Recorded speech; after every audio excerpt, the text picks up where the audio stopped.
É com muita alegria que damos sequência ao nosso terceiro simpósio de Filosofia e Literatura Clássica da UFT, O Desejo no Mundo Greco-Latino, e agora nós vamos dar sequência com a mesa 2, que teremos aqui a participação do professor Marcos Colonelli, da Universidade Federal da Paraíba, da professora Laura Ribeiro Silveira, da Universidade Federal do Espírito Santo, e com a moderação do professor Gilson Santos, da Universidade de Brasília, a quem, agradeço aos três pela honrosa participação.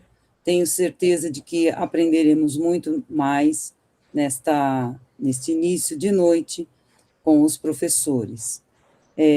Vou fazer a apresentação do professor Gilson Santos e depois passar-lhe a palavra para conduzir a mesa 2. O professor doutor Gilson Charles dos Santos é professor de latim na Universidade de Brasília, publicou as traduções dos tópicos e das filípicas de Cícero, bem como do romance O Asno de Ouro, de Apuleio, que acabou de ser lançado pela Minema e Atelier, um excelente trabalho. Integra o PEMAC, Projeto de Estudos Militares na Antiguidade Clássica, e o Grupo de Estudos Rhetor, nos quais desenvolve pesquisas na área de retórica e historiografia antiga. Professor, passo-lhe a palavra. Muito obrigada. Bem, boa noite a todas e a todos. Queria primeiro cumprimentar a professora Juliana, a professora Maria Aparecida, pela organização perfeita e impecável do terceiro simpósio de Filosofia e Literatura Clássica da Universidade Federal de Tocantins. Queria também cumprimentar os demais envolvidos nessa atividade e já dar início à nossa mesa, na qual estarão presentes o professor Dr. Marco Colonelli e a professora doutora Laura Ribeiro da Silveira, como a Maria Aparecida acabou de apresentar. Então, sem mais delongas, como nós temos aí 2 horas aproximadamente de mesa, então, entendo que a gente tenha 45 minutos para cada expositor, pelo menos, e aí uns 20 a 30 minutos para que nós possamos dirigir nossas perguntas, fazer os nossos comentários a essa exposição, né? Então, sem mais delongas, queria apresentar inicialmente o professor Marco Colonelli, meu colega também do Grupo Rhetor, que vai apresentar o trabalho Hímeros e Pothos, dentro e fora da esfera de atuação de Afrodite. Bem, o professor Marco Colonelli possui graduação em Filosofia pela Universidade Presbiteriana Mackenzie, mestrado em Letras pela Universidade Federal da Paraíba e doutorado em Letras pela Universidade Federal da Paraíba igualmente. Atualmente é professor associado da Universidade Federal da Paraíba, líder do grupo de pesquisa Poética e Retórica no Mundo Clássico, membro do grupo Rhetor da Universidade de Brasília e do grupo Ars Antiqua, Poética, Retórica e Recepção. Foi coordenador do programa de pós-graduação em Letras da Universidade Federal da Paraíba entre 2023 e 2025 e tem experiência na área de letras com ênfase em línguas clássicas, atuando principalmente nos seguintes temas: retórica, poética, épica grega, tragédia grega, Platão, Aristóteles, Iseu, Lísias e Luciano de Samosata. É membro da Sociedade Brasileira, da Sociedade Brasileira de Estudos Clássicos e da Sociedade Brasileira de Retórica. Professor Marco, passo-lhe a palavra. Boa exposição. Obrigado, Charles. Boa noite a todos, né? Boa noite, professora Laura também, aqui presente. Queria agradecer primeiramente o convite, né? Vindo da professora Maria Aparecida Silva e da professora também Juliana, são as organizadoras do evento. Fiquei muito honrado com o convite, né?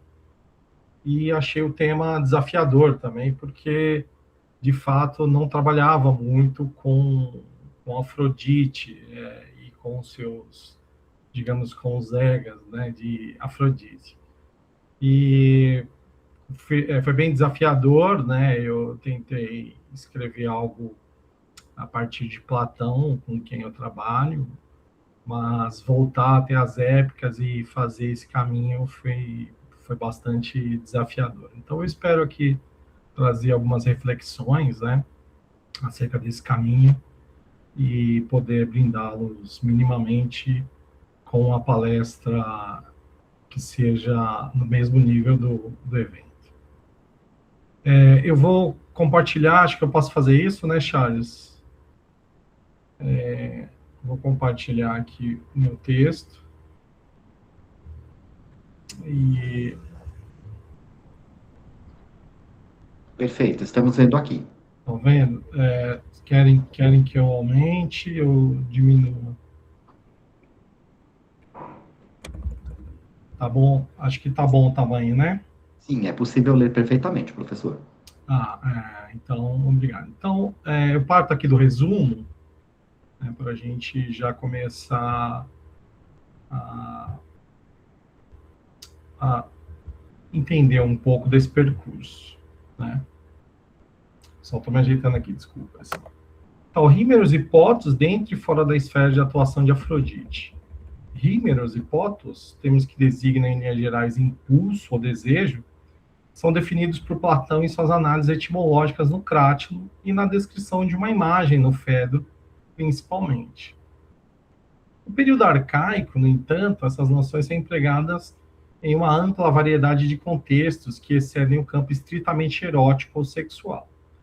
Nesta palestra, propõe-se a análise de algumas passagens do período arcaico, com o objetivo de investigar em que medida tais formas de desejo se vinculam à esfera de atuação de Afrodite e de que modo também ultrapassam o âmbito da deusa. Então, só para a gente começar aqui, eu parto de Platão, né, das pistas e das definições que Platão dá, principalmente nas suas três obras, né, em três obras, perdão, e depois disso eu volto para o mundo arcaico para tentar dimensionar, digamos assim, essa conceituação platônica, né? Então eu vou começar pela definição platônica. Rímeros e Potos em Platão.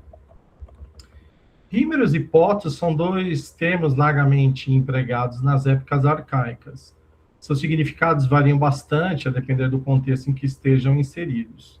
Após o período arcaico, a utilização dos termos vai paulatinamente escasseando, sendo substituídos por outros vocábulos. No período clássico, eles ainda subsistem e são particularmente analisados por Platão em algumas passagens de sua vasta obra, sobretudo com um significado genérico de desejo. No Crátilo, o filósofo, analisando algumas etimologias, parte de formas vocabulares arcaicas para desvelar esse sentido originário. Em uma longa passagem, Hermógenes, interlocutor de Sócrates no diálogo, interpela o filósofo para que discorra acerca de termos como prazer, dor e desejo. Após analisar vários desses termos, Sócrates se detém em Rímeros e Potos. Então, agora eu cito Sócrates. Além disso, Rímeros é nomeado assim por um forte fluxo que chega à alma, pois aquilo que se lança e está desejoso por aventuras, flui.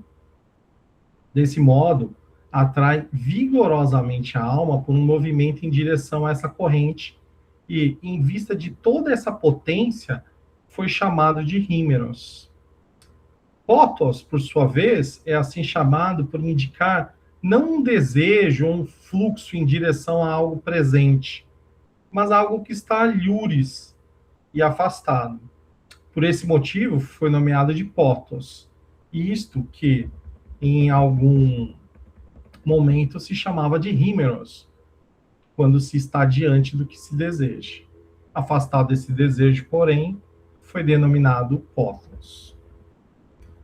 Dentro da perspectiva socrática, Rímeros é derivado, então, de Riemenos, rei, o que se lança fluindo. E, apesar da falta de alusão direta ao étimo, Potos parece derivar de puontos, estando em algum lugar, ou apontos, o que se afasta, com queda do ni e aspiração do tal. Do ponto de vista do significado, Hímeros é uma força que conduz a alma por fluxo intenso, projetando-a para fora de si mesma e instilando nela um desejo de se lançar à ação. Potos, em contrapartida, também exerce a mesma força sobre a alma, com exceção de que seu objeto de desejo não está presente, mas afastado. O filósofo afirma ainda que são forças similares, já que Potos e Hímeros eram intercambiáveis a depender da proximidade do objeto desejado ou não. Potencialmente, então, a força de atração, o domínio sobre a alma, o fluxo intenso pelo qual a alma é arrastada, pertencem aos dois impulsos. Esse fluxo, pouco desenvolvido por Sócrates neste diálogo, é aprofundado no diálogo Fedro. Nele, o filósofo, ao discorrer sobre as 4 formas de delírio, define, através de uma imagem, a 4ª forma como a possessão de alguém que, ao contemplar alguma beleza, recorda-se da beleza verdadeira. Esse indivíduo, porém, incapaz de atingi-la, observa as coisas celestes e descuida-se das terrenas, tal como um pássaro que sobrevoa a terra, mas não alcança totalmente os píncaros do céu. Neste processo, a alma de quem contempla uma beleza análoga à verdadeira beleza, ansiosa por voar, sofre dores lancinantes no processo de germinação de suas asas. Alívios, contudo, entremeiam essas constantes dores. Quando então uma alma, vislumbrando a beleza de uma criança, umedece-se e aquece-se ao receber de lá partículas que a tomam em possessão e a adentram em fluxos. Por isso mesmo, este estado é chamado de hímeros. Ela alivia-se da dor e se regozija. Quando, porém, ela torna-se distante e resseca-se, fica limitada lá dentro com hímeros, de modo que a alma, toda picada em volta, fica dolorida e sofrida. Em contrapartida, regozija-se de novo ao ter uma lembrança dessa beleza. A partir da mistura de ambas as sensações, essa alma atormenta-se com a estranheza desta emoção, e em dificuldade com a raiva, e já enlouquecida, nem é capaz de dormir à noite, nem durante o dia permanecer onde estiver. Ela corre, ansiosa, para onde acredita ver algo que contém a beleza. Observa Souza e Santos, nesta passagem, que o filósofo joga também com a formação etimológica de hímeros, sugerida pela composição de hiena e avançar em meros parte. Apesar da diferença em relação à etimologia anterior, desenvolvida no Crátilo, a imagem transmitida no Fedro amplifica ainda mais o processo desencadeado por hímeros e pótulos. Entretanto, a eclosão desses desejos não é analisada a partir deles, mas da relação entre a alma e sua busca pela beleza. Neste caso, seu objeto de desejo. Entre esses dois polos, hímeros figura como um movimento da alma afetada pela visão da beleza, que, em contrapartida, alivia sua dor em vista dessa contemplação. E pótos como uma busca por esse belo, uma vez perdida a proximidade com ele.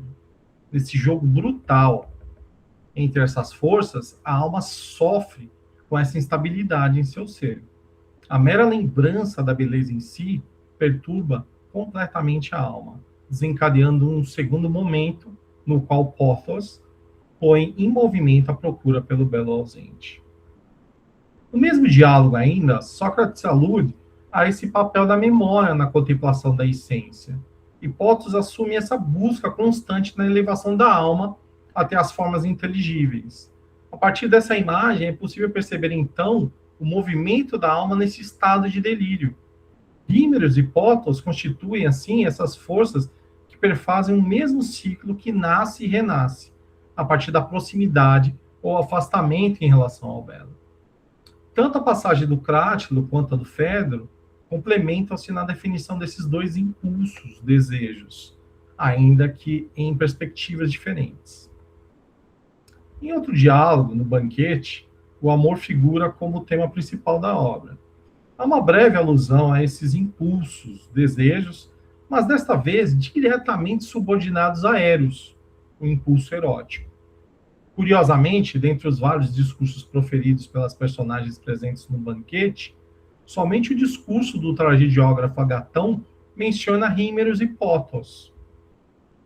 Da suavidade, do frescor da juventude, da delicadeza, dos deleites, do desejo e do anseio, Eros é pai. Cuidadoso com boas coisas, incauto com as más. É guia também no labor, no temor, no anseio e no discurso. A partir da simbologia que o amor assume no discurso do tragediógrafo, Eros torna-se o gerador dessas potencialidades na alma. Pótos é mencionado ainda na passagem como um desejo mais duradouro, tendo em vista ser mencionado como uma situação na qual Eros se apresenta como guia. É possível, com isso, fazer um paralelo com a passagem anterior do Fedro, na qual Pótos dá continuidade ao processo desiderativo, mas agora com a atuação direta de Eros neste contexto. E, nesse sentido, Pótos é atuante tanto na busca pelas essências, quanto na busca pelo amado, emanação dessa beleza, ao ser guiado por Eros. Eros, então, assume a prevalência frente aos outros impulsos, recebendo um tratamento divinizado. Nos demais diálogos do filósofo, Rímeros e Pótos são mencionados simultaneamente, somente em mais uma obra. Nas leis, diálogo tardio de Platão, os conceitos são utilizados de forma mais direta, ainda que o contexto da passagem tenha um enfoque nas paixões do corpo, sobretudo em vista de afecções que estimulam os homens a cometerem delitos. Nela, o estrangeiro, um dos interlocutores no diálogo, observa que o pior caso é o do desejo que domina uma alma que se tornou selvagem por causa dos pótoi.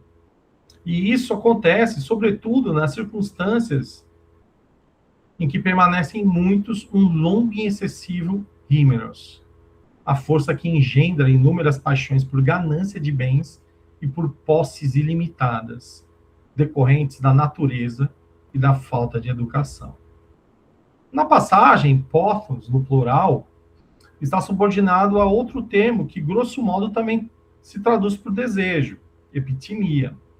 Vale ressaltar que pótos, no plural, não aparece em nenhuma outra passagem do corpus platônico. Subordinado ao desejo, ele torna a alma selvagem.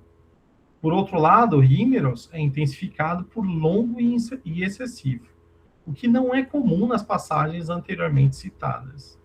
Ainda no mesmo diálogo, por outro lado, pótos é um desejo benéfico que une pessoas de caráter distinto em uma união duradoura. De fato, há poucas citações na obra platônica com menção a Rímeros. O termo parece não ter sido utilizado com frequência nas argumentações filosóficas.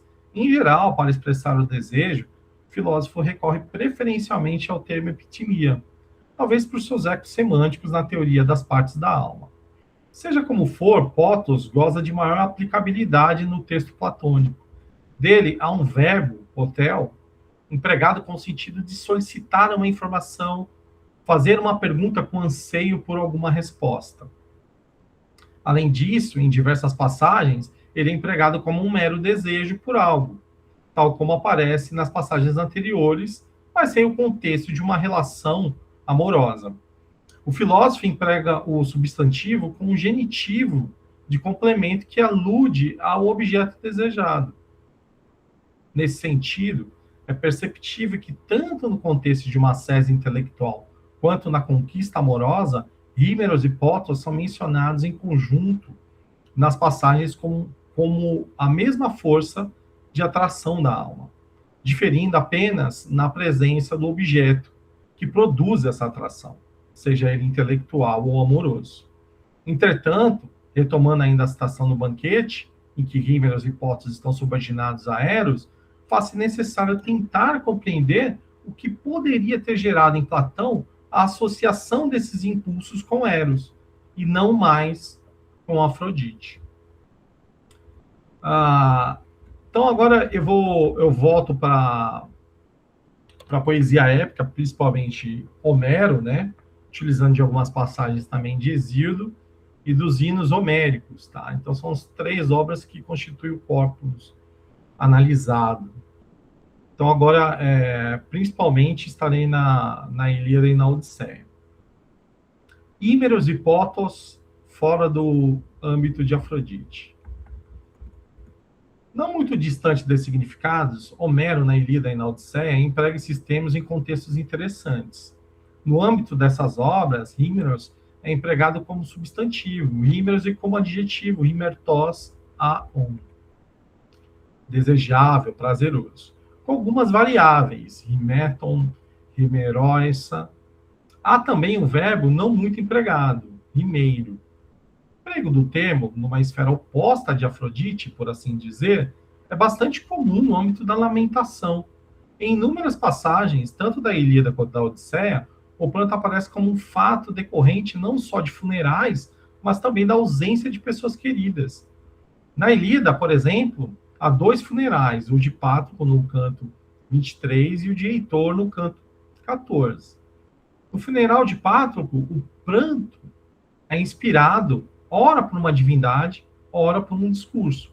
A fórmula aplicada é inspirou o desejo de chorar. Na cena, após voltar do campo de batalha, Aquiles reúne os mirmidões em torno do corpo de Pátroclo, dando início ao lamento fúnebre pelo herói.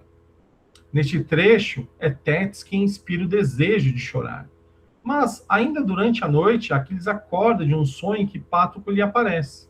Ao contar aos seus soldados as recomendações que o morto lhe fizera, seu discurso inspira o desejo de chorar em todos. Posteriormente, durante o funeral, após oferecer uma madeixa em honra ao morto e afirmar que não voltaria vivo daquela guerra, o discurso dele novamente inspira o desejo de chorar. Curiosamente, no funeral de Heitor, no canto 24, a fórmula não é utilizada. A sua morte, anunciada muito antes, já havia demovido a cidade aos prantos. Na ocasião da chegada do corpo de Heitor, os discursos que são feitos em honra do herói são enunciados por 3 mulheres, Andrômaca, Écuba, e Helena. Nos 3 discursos, a expressão é a mesma, assim falou, chorando. De fato, entre um funeral e outro, é possível perceber a gênese do pranto a partir do hímeros no primeiro, e apenas a continuidade do lamento no segundo, sem menção a esse impulso. Há, entretanto, outro momento marcante na Ilíada em que Hímeros não está ligado ao âmbito do luto. Aquiles, no canto 24, diante de Príamo e sua tenda, é tomado por esse impulso. Na cena, Príamo, lamentando-se por seu filho, desperta em Aquiles o mesmo sentimento. O discurso do ancião, nele, inspira o desejo de chorar por seu pai. Na mesma cena, ainda após saciar-se do choro, Aquiles se recobra, pois de seu peito e de seus membros o desejo partiu. Dessa forma, se Hímeros, no episódio do funeral, configura-se como um estado nascente do pranto, no processo de luto, nesta última passagem há uma certa duração de Hímeros, visto que ele permanece enquanto Aquiles chora. Seria bastante razoável pensar aqui no termo vontade como tradução para Hímeros. No contexto da Odisseia, o termo produz o mesmo efeito, mas em outras situações. Telêmaco, ao ouvir as palavras de Menelau sobre seu pai, também é acossado por Hímeros, pois o soberano nele inspirou o desejo de chorar por seu pai. No mesmo episódio ainda, o discurso de Menelau, mais uma vez, produz esse efeito. Em todos inspirou o desejo de chorar. Em várias passagens da obra, a mesma fórmula é apresentada com alguma pequena variação. Nos companheiros de Odisseu, por exemplo, após retornarem à forma humana, em todos foi lançado o desejo de chorar. Também em Odisseu e Telêmaco, ao se reencontrarem, pois em ambos o desejo de chorar foi inspirado. E em Penélope, após Odisseu discursar, inspirou um desejo de chorar ainda mais. Tanto na passagem da Ilíada, o encontro entre Aquiles e Príamo, quanto nas passagens mencionadas acima da Odisseia, as situações em que Rímeros desperta o choro envolve a saudade de um ente ou de um momento passado. Em nenhuma dessas situações, Rímeros foi inspirado por uma divindade. Nos companheiros de Odisseu, porém, ele simplesmente surge. De fato, são os discursos que cumprem essa função produtora do desejo em quase todas as passagens. Além disso, há que se considerar outras situações menos dramáticas. Na Ilíada, no canto 11º, Rímeros é inspirado pelo cansaço e pela exaustão, e assim o desejo de prazeroso pão elevou-se sobre a mente. Em outras, porém, a principal ocorrência é em relação ao âmbito da música. Essa estreita associação com a música, vale observar, é atestada na Teogonia de Hesíodo. Junto das musas, as graças e o Rímeros têm habitação nas festas. As musas, lançando pela boca amável voz, dançam e as normas e os nobres costumes de todos os imortais celebram, projetando amável voz. Dessa forma, o canto e a dança, atributos das musas, são praticados em companhia das graças e de Rímeros, neste passo já divinizado. Nesse sentido, retornando-se a Homero, é possível encontrar passagens em que tanto o canto quanto a dança aparecem adjetivados com o tema. Rímeros aqui assume um matiz de prazer ou de sedução. Na descrição do escudo de Aquiles, um jovem toca na cítara uma melodia prazerosa. Na mesma descrição ainda, uma enorme multidão em torno da dança prazerosa se posta, deleitando-se. Já na Odisseia, uma fórmula é empregada nas passagens em que os pretendentes de Penélope se regozijam com a dança e o canto prazerosos. Assim, Rímeros parece atuar como uma disposição da alma a uma forte emoção, principalmente quando ele é o sujeito da oração. Por outro lado, quando empregado como um adjetivo, torna as atividades, seja a dança ou canto, prazerosas e ou sedutoras. Potos, por sua vez, que também pode ser traduzido pelo desejo por algo ou alguém, quando sujeito da oração, necessita de um complemento genitivo para assumir outros matizes de significado. Dessa forma, junto a um complemento genitivo, o termo pode ser satisfatoriamente traduzido pelo substantivo português saudade. Apesar dessa variabilidade de sentido, os significados são bem coesos, sobretudo indicando o sentir saudade ou a falta de algo ou alguém e até ansiar por. Nas épocas arcaicas, há duas formas nominais usualmente empregadas, poté e pototh, com significados idênticos. Há, porém, uma forma verbal relativamente usual, poté, com significado de sentir falta, ter saudade, ansiar. O particípio derivado deste verbo é bem comum em passagens em que funciona como um predicativo do sujeito. Logo no canto 1 da Ilíada, Aquiles faz um grande juramento, recusando-se a continuar na batalha. Em tom de prolepse, ele afirma: em algum momento, então, um desejo por Aquiles se estabelecerá entre os filhos dos aqueus. Nesta passagem, não seria difícil, porém, traduzir o termo por saudade. O substantivo poté também é empregado em uma fórmula, com variações apenas de verbo, uma grande saudade aos dândalos. Nessas expressões, a saudade sempre se refere a algum herói. Seu emprego na Odisseia, por outro lado, altera significativamente o matiz encontrado nas passagens acima da Ilíada. No canto 18º, Odisseu, agradecendo Euríalo por lhe presentear com uma espada, impreca solenemente ao herói que a necessidade ou a falta dessa espada jamais lhe aconteça. Em contrapartida, o substantivo potos, não empregado na Ilíada, aproxima-se mais do sentido de saudade. Telêmaco, no canto 4º da Odisseia, maravilhado com os discursos de Menelau, afirma que passaria um ano ao lado do anfitrião e nem a saudade de casa ou de parentes lhe arrebataria. Em outra cena, porque Euromeu, não tendo conhecimento de que fala com o próprio Odisseu disfarçado, exclama a sua angústia, mas a saudade de Odisseu distante e subjuga. Dentre esses episódios, o mais impactante é o do canto 11º, em que Odisseu consegue se comunicar com os mortos. Na cena, Odisseu, ignorando a morte de sua mãe durante seu exílio, invoca os mortos. Dentre eles, a sua mãe é a primeira a aparecer. Após um breve diálogo com o filho, ela relata a causa de sua morte. Assim, então, eu expirei e encontrei minha sina. Não foi no palácio a deusa de dados certeiros que, atacando, matou-me com suaves dardos. Nem me acometeu alguma doença, que, sobretudo, com odioso desgaste, subtrai a vida dos membros. Mas foi a saudade de ti e de teus conselhos, ilustre Odisseu, e da tua gentileza também. Foi essa saudade que me levou à doce vida.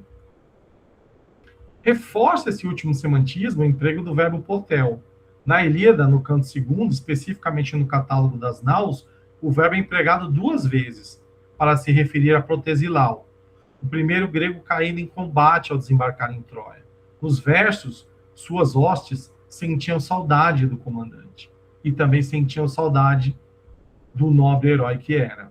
A primeira fórmula é aplicada também a Filoctetes, que foi abandonado em uma ilha por causa de uma ferida purulenta. Suas hostes sentiam saudade do comandante. No penúltimo canto da Ilíada, Aquiles e os Mirmidões, saudosos de Patroclo, também choravam, pois sentiam saudade de tal herói incitador do medo.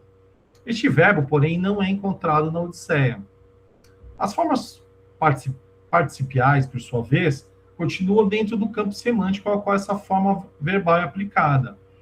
As formas do singular masculino, feminino e plural, masculino e feminino, respectivamente potheon, potheusa e potheontes, aparecem em diversos contextos que indicam saudade de algo ou de alguém.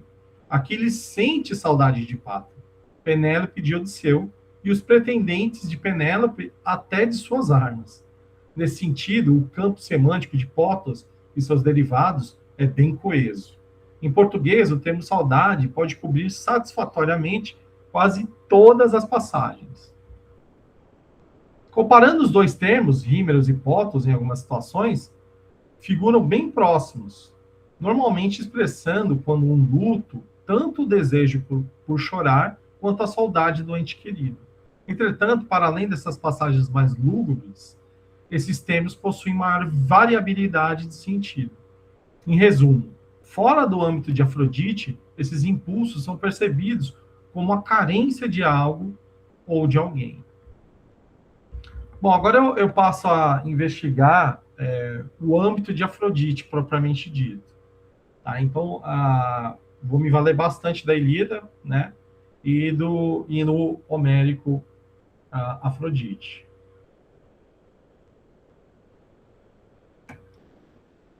Então, seguindo. Na época arcaica, essas forças no âmbito de Afrodite se relacionam de forma desigual com os trabalhos da deusa. Hímeros possui a total prevalência nas passagens em que ela atua. Mas há um complicador. Ao lado de Hímeros aparece Eros também. A caracterização da deusa na Ilíada como propulsora do amor, ou pelo menos do desejo de conjunção carnal, está dispersa em 2 episódios. Os amores de Paris e Helena, no canto 3º, e de Hera e Zeus, no canto 14º. No início do canto 3º, Paris, reprovado por seu irmão Heitor, é chamado de louco por mulheres. Ao contestá-lo, Paris afirma que não se deve negar os dons dos deuses. Neste caso, ele alude particularmente aos amáveis dons de Afrodite. Assim, enquanto os soldados se perfilavam para o combate singular entre Menelau e Paris no campo de batalha, Íris, em Troia, chamava Helena para contemplar os guerreiros na muralha. Assim, somente a menção a Menelau no discurso da mensageira foi o suficiente para lançar o doce desejo no coração de Helena, pelo primeiro marido, pela cidade e pelos genitores. Mais à frente, após salvar Paris do combate singular, a deusa Afrodite aparece diante de Helena, parcialmente metamorfoseada, para lhe ordenar que vá aos aposentos onde Paris agora se encontra. Neste breve, mas conflituoso diálogo entre elas, Helena, assim que percebeu o pescoço belíssimo, os peitos sedutores e os olhos cintilantes, espantou-se. Nas passagens acima, Hímeros, na primeira, é invocado pelo discurso da mensageira. Embora não seja usual, a utilização de Hímeros nela relaciona-se com a saudade de uma vida outrora feliz. A invasão do campo semântico de Potos por Hímeros é bem notável. A preferência pode ter sido dada pelo contexto mais sexual da passagem. No segundo trecho, o particípio himeroenta adjetiva a forma física da deusa, constituindo assim um atributo imanente à sua beleza. Por fim, ainda neste episódio, Paris, com a chegada de Helena ao quarto, segreda que jamais o desejo havia me cingido assim a mente, nem antes, quando da amável Lacedemônia navegava em naus marítimas, depois de raptá-la, e na ilha de Cranal me unia em amor e adormecia, como agora de ti estou cúpido, e o desejo, e o doce desejo, me domina. A fala de Paris revela uma íntima conexão entre Hímeros e Eros. O encontro entre os dois foi forjado por Afrodite. Enquanto Helena reprova a deusa e é coagida por ela a ir até o quarto, Paris, da frente de combate, havia sido retirado e instalado em seus aposentos pela deusa. No discurso, Eros é quem envolve completamente a mente de Paris, na ocasião do rapto de Helena. Mas, naquele momento, é Hímeros que o arrebata. De qualquer forma, não há distinção entre os dois ímpetos. Ambos atuam como forças antes do coito. São usados apenas como sinônimos.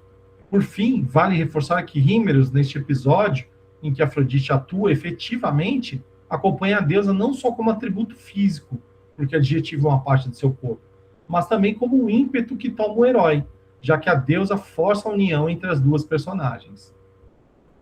Vale observar que Helena é coagida a se deslocar até o quarto, não havendo qualquer menção a seu desejo, que, aliás, é despertado apenas pelo discurso de Íris sobre a possibilidade de ver Menelau, mesmo que de longe. No canto 14º da Ilíada, há o episódio sobre o ardil de Hera, para desmobilizar Zeus de sua vigília dos campos de combate. Nele, para favorecer os aqueus, ela maquina sobre como poderia enganar a mente de Zeus, porta Égide. Assim, após deliberar sobre como faria isso, ela, embelezada, planeja ir até o Monte Ida para que ele sentisse, de algum modo, um desejo de deitar-se em união com seu corpo, e nele verter-se um sono leve e propício.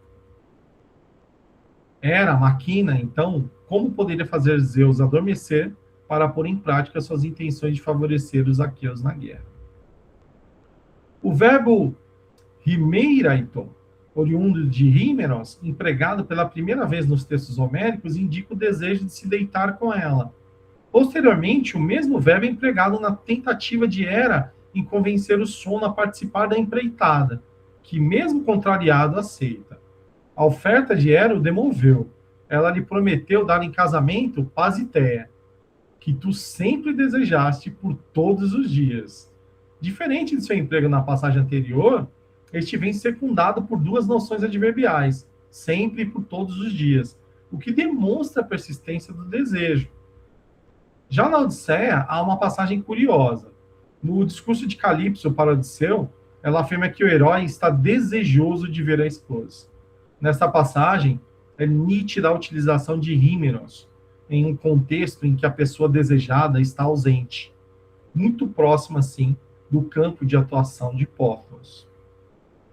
Mas retornando ao episódio de Hera na Ilíada, a deusa, após ter se embelezado com roupas e acessórios, convoca Afrodite para lhe auxiliar no dolo, sem lhe falar exatamente quem tentaria seduzir Zeus. Afrodite, então, fornece a Hera seu cinturão de encantamentos que indicam seus atributos. Nele estão o amor carnal, o hímeros e a lábia, uma instigação que rouba até a mente firme dos prudentes. Antes, vale observar que a sequência dos atributos no cinto da deusa é inversa aos acontecimentos na narrativa. Hera dialoga dolosamente com Zeus, o pai dos deuses é tomado pelo desejo e, posteriormente, a relação acontece. As passagens subsequentes, Eros e Hímeros, são citados novamente como sinônimos, tal como no discurso de Pares. Na verdade, são fórmulas aplicadas aos dois discursos. Hímeros é bem mais descrito em sua circunscrição a Afrodite nos hinos homéricos. No hino Afrodite, o desejo aparece como um atributo da deusa, principalmente na submissão dos deuses. Ela é quem faz nascer nos deuses o doce desejo. Curiosamente, uma fórmula parecida é aplicada a Zeus. Ao castigar a filha por suas peripécias amorosas, nela mesma também Zeus lançou o doce desejo em seu coração. No mesmo episódio, é o próprio Deus a instilar o desejo mortal no mortal Anquises. É a única vez em que uma divindade invade o âmbito da deusa. No mesmo hino, a deusa, em presença de Anquises, é tomada por aquele desejo lançado pelo pai. Mas ao encontrar o mortal, a deusa lança o desejo, o doce desejo em seu coração, e assim o impulso sexual tomou Anquises. Nesse sentido, a deusa reassume seu poder sobre o impulso. De fato, tanto Paris quanto Zeus e até mesmo Afrodite são subjugados pelos mesmos impulsos. A equidade de forças entre Eros e Hímeros impõe algumas observações. Em nenhuma das passagens são elementos divinizados e parece atuar como potências dentro de âmbitos bem específicos. Eros, à primeira vista, pode parecer uma consequência de Hímeros, mas esta relação não está clara. Por outro lado, na Teogonia de Hesíodo, o nascimento de Afrodite traz uma informação importante. Eros lhe acompanhou e o belo Hímeros lhe seguiu. Dessa forma, para além da divinização que o texto de Hesíodo opera, diferentemente de sua menção em Homero como potência, é preciso observar que os dois deuses formam uma díade no séquito da deusa, embora não se possa olvidar de que Eros já fosse uma divindade mais antiga do que ela no início do poema. De fato, não há menção de Potos nas passagens em que Afrodite atua como deusa, ou potência erótica. Considerando, porém, duas outras obras pós-homéricas, há duas menções interessantes. Nos hinos homéricos, uma passagem curiosa no hino a Pan menciona Potos como um desejo por cópula. No verso 33, o poeta narra, durante o episódio de concepção de Pan, que em Hermes germinou um selvagem desejo, imediato de se unir em amor com a ninfa de belas tranças, filha de Dríops. Nos trabalhos e dias de Hesíodo, por sua vez, Potos é um dos atributos de Pandora, doado inclusive por Afrodite. O substantivo aparece adjetivado também, um desejo doloroso. Seja como for, somente em obras posteriores, Potos nitidamente começa a se associar a Afrodite. Se no primeiro exemplo parece substituir Hímeros na expressão, principalmente contrapondo-se ao doce Hímeros, uma fórmula homérica no segundo exerce já a sua característica de desejo nefasto, insaciável. Assim, o âmbito de Afrodite, paulatinamente vai recebendo potências com as quais ela atua e distribui. Eros, Hímeros e Potos, já no final do período arcaico, vão se associando à deusa como potências divinizadas. Sem dúvida, o séquito da deusa se complexifica. As menções sobre Afrodite como mãe dos Erotes, divindades aladas que aparecem em vasos do final do período arcaico e início do clássico, corroboram essa transformação no séquito da deusa com manifestações desses impulsos com diferentes atuações. Bom, então agora eu passo às considerações finais. E depois eu gostaria também de mostrar uma imagem bem sugestiva que eu encontrei em um vaso. Considerações finais. Hímeros e Potos em Platão são mencionados como atributos de Eros. Aliás, o deus é mencionado já como filho de Afrodite, o que indica um distanciamento das concepções encontradas nas épicas. Em Homero, ele não é divinizado, além de estar associado a Hímeros. E em Hesíodo já há uma divinização, mas o deus acompanha Afrodite após o seu nascimento. Na definição do filósofo, ainda essas forças são intercambiáveis, ou talvez a mesma força, a depender da proximidade do objeto desejado. Se próximo, Hímeros, se distante, Póthos. Nas obras homéricas, Ilíada e Odisseia, o principal corpus dessa pesquisa, esses impulsos são mencionados fora da esfera de Afrodite, em passagens que versam sobre luto, perda, cansaço, saudade. A diferença entre os termos fica nítida apenas no efeito de cada impulso. Rímeros leva a uma emoção, como o choro, ou um estado físico, como a fome. Pótos, porém, é um impulso mais duradouro, um desejo por pessoas, objetos. Dentro da esfera da deusa, Rímeros atua como um desejo por cópula, imediatamente antes da conjunção carnal. Esse é o sentido mais corriqueiro empregado, não só em Homero, mas principalmente no hino homérico a Vênus. A Afrodite, no caso. Assim como impele em outras passagens ao choro, aqui impele a relação amorosa. Nesse sentido, é mais efêmero porque, após a relação, desaparece. Sua forma verbal, porém, é mais duradoura e adentra o campo semântico do pótos, platônico. Pótos, entretanto, não se relaciona com a esfera da deusa. Nessas épocas, exceto em duas passagens pontuais, uma no hino homérico a Pan, outra no atributo de Pandora nos trabalhos e dias. Podemos concluir provisoriamente, a partir dessas observações preliminares, que a associação platônica desses dois impulsos à esfera de atuação de Eros é operada na passagem do período arcaico para o clássico. É preciso ressaltar, contudo, que a confirmação desta hipótese depende, obviamente, de se incluir também no corpus a poesia lírica. Não só, tá? Uma bela análise dos vasos também. A deusa Afrodite exercia seu domínio sobre o desejo de cópula, imediato, direto, quase selvagem.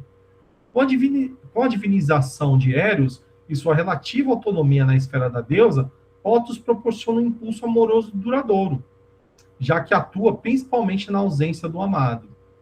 Por fim, não seria fora de propósito considerar que essas inovações do impulso erótico, para além de sua satisfação imediata, abrem espaço para se pensar num amor idealizado, romantizado e até melancólico, a depender da duração de afastamento do amado. Eros, sobretudo, secundado por Rímeros e Pótos, abre essas potências de satisfação e de expectação. Tudo é Eros. Agora. Obrigado. Então, eu encerro aqui, pessoal. A fala. Perfeito. Muito obrigado, professor Marco. Posteriormente, na hora das considerações, eu tenho algumas perguntas a fazer também, mas, sem mais delongas, eu passo agora a palavra à professora doutora Laura Ribeiro da Silveira, cujo trabalho se intitula Quem decide o que é um monstro? Medusa e Medeia na recepção anglófona contemporânea. Charles, desculpe interromper. Pois não, falta a imagem, né? Essa aqui era a imagem que eu só queria mostrar. Isso. Só para fazer um breve comentário, desculpa, viu? Aqui, dá para ler aqui Rímeros, né? No segundo Kalos, tá?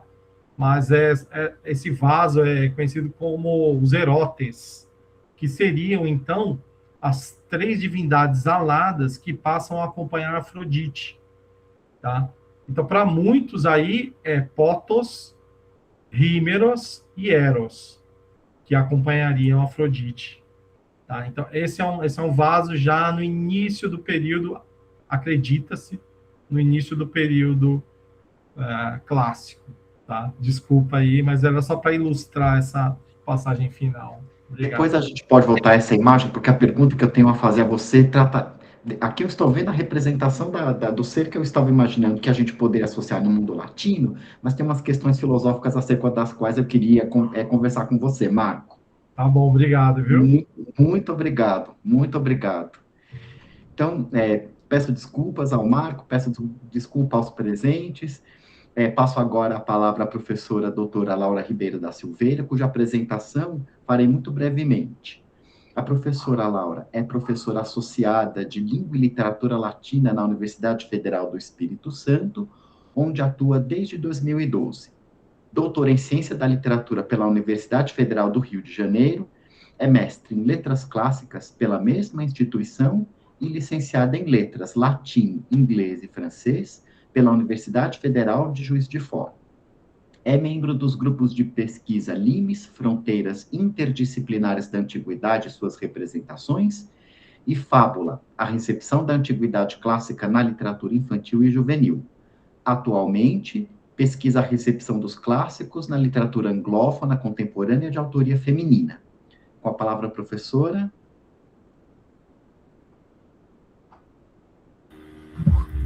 Muito obrigada. Boa noite a todos, a todas e todes. Em primeiro lugar, eu gostaria de agradecer à professora Maria Aparecida e a Juliana pelo convite para participar desse evento. Eu não conhecia o evento, né, já está na 3ª edição, mas para mim é o primeiro momento. E, diante do convite, eu lembro que eu ponderei com a professora que eu não sei quase nada de filosofia e menos ainda de grego.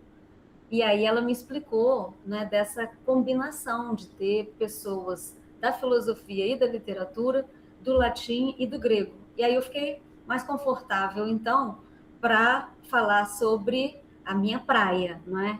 E adorei, né, que a mesa acaba combinando o grego e o latim, porque já foi uma aula aqui com o professor Marco sobre vários aspectos que eu tinha muitas dúvidas, enquanto, inclusive, estava preparando o meu trabalho. Então, a ideia de combinar as áreas é uma ideia fantástica, né, que a gente podia fazer mais vezes e que é mais viável em eventos online, né, e aí a gente deveria aproveitar mais esse tipo de oportunidade. Então, passado o agradecimento, eu vou tentar compartilhar aqui a minha apresentação.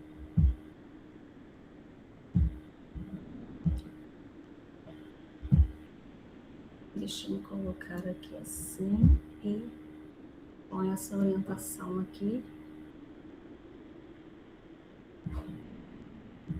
Deixa eu esconder isso aqui.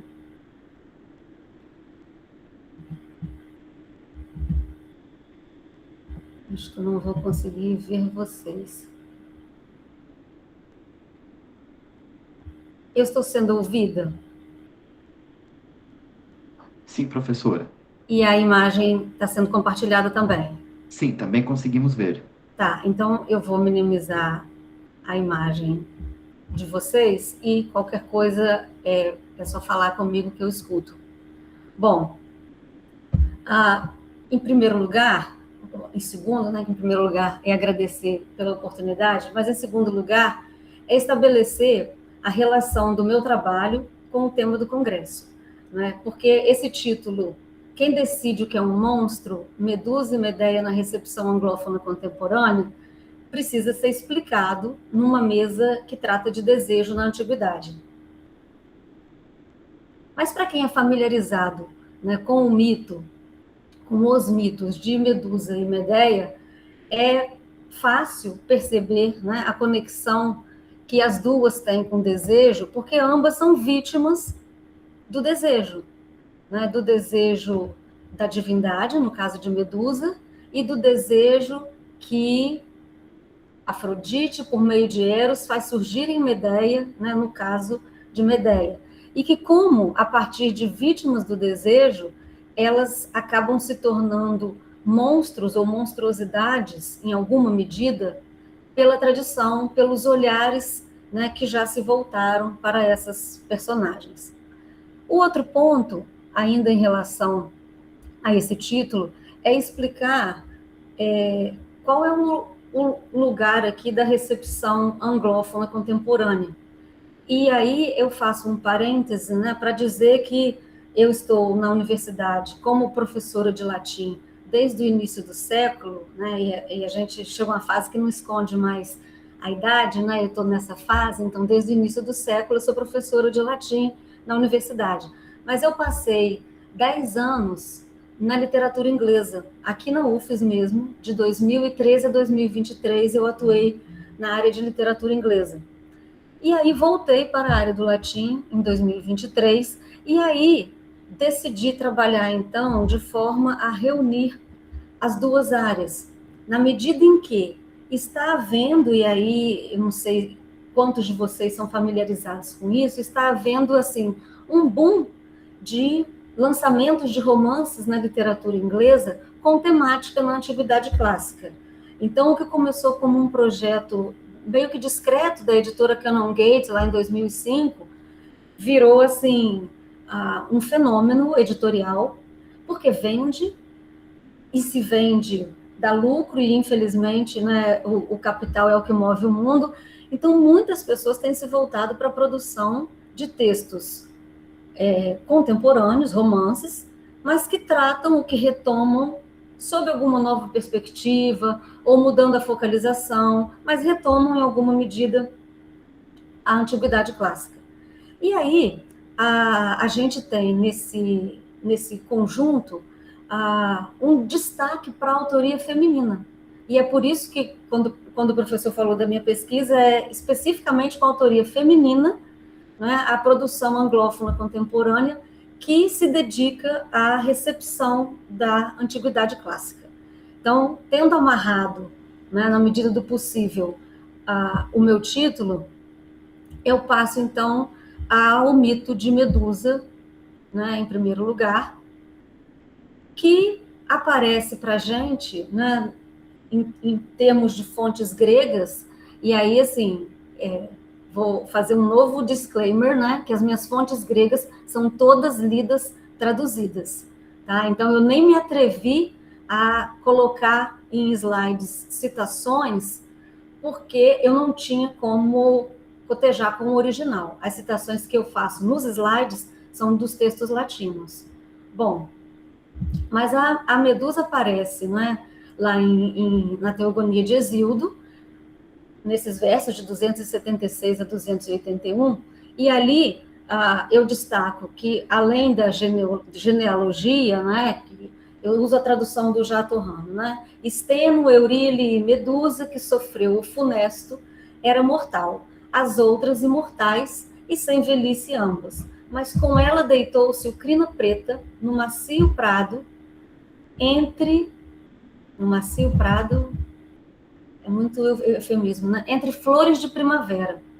Dela, quando Perseu lhe decapitou o pescoço, surgiram o grande Aurigládio e o cavalo Pégaso. Então, eu destaco aqui, por ele trazer tanto a genealogia quanto a união com Poseidon, né? Que é uma união violenta, a gente sabe de outras fontes, embora aqui na Teogonia não pareça uma união violenta deitar-se no macio prado entre flores de primavera.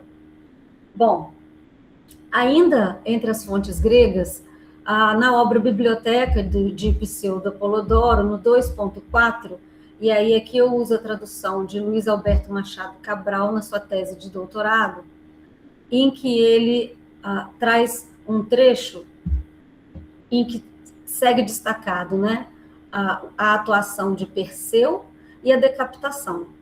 Então, Perseu, pairando sobre as górgonas adormecidas, enquanto Atena dirigia sua mão e ele desviava seu olhar para o escudo de bronze, por meio do qual ele via a imagem da górgona, decapitou-a. Assim que a cabeça dela foi cortada, Pégaso, um cavalo alado, saltou para fora da górgona, e também Crisaor, o pai de Gerion, os quais ela havia gerado com Poseidon. Então, volta a ideia de que ela gerou filhos com Poseidon, né? Mas o destaque é para Perseu. E aí, o destaque é sempre para Perseu, né? O Perseu é o grande herói. Na tradição, a gente recebe dessa forma. E aí, se a gente lê essas linhas, mesmo da tradição, com algum cuidado, a gente começa a desconfiar desse heroísmo, né? Que tem a mão de uma deusa guiando a espada, ele teve a ajuda, né, de Atena e Hermes para chegar até lá, e depois ainda tem a proteção de olhar via escudo e a cereja do bolo, matá-lo enquanto ela está dormindo. Então, é um heroísmo realmente, assim, muito difícil para a nossa época, né? É um heroísmo que fez sentido em algum momento, mas que para nós ele deixa margem a muitos questionamentos. Bom, aí a fonte latina mais influente que a gente tem está nas Metamorfoses, né? Então, além dos versos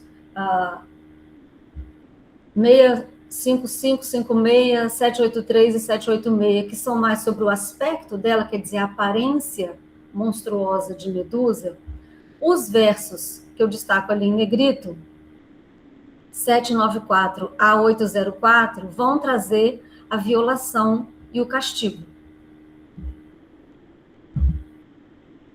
Então, é complicado, né, a gente entender que a violação não parte dela.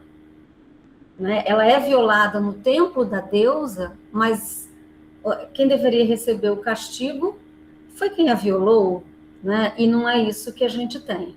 E ainda, no livro quinto, esses todos no livro quarto. No livro quinto, a gente tem ainda alguns versos sobre a cabeça de Medusa, porque a cabeça de Medusa continua atuante, né? Mesmo após a decapitação, ela tem um poder infinito e ilimitado. Então, a gente tem essas referências à Medusa na tradição, e aí eu pulo, então, para a recepção contemporânea, a recepção anglófona, que traz uma Medusa, The Girl Behind the Myth, sem tradução para o português, da Jessie Burton, uma Medusa da Rose Hewlett, também ainda sem tradução, mas em breve deve ser traduzida, porque agora está com o selo da Penguin. Primeiro ela publicou de forma autônoma, depois recebeu o selo, e a tradução que mais me interessa, que é a versão que mais me interessa, que é o Stone Blind, traduzido como Olhar Petrificante, da Natalie Haynes. Bom, a Medusa da Jessie Burton, a primeira aqui, ela modifica o mito. Então, ela toma liberdades, assim, muito exageradas. Ela faz um texto para um público de jovens leitoras e ela transforma o mito de modo a fazer com que Medusa mate Perseu. Então, existe um relacionamento entre eles, sem eles se olharem mutuamente, mas a curiosidade que eu acho que é válida ali é que Medusa acordada não seria morta por Perseu.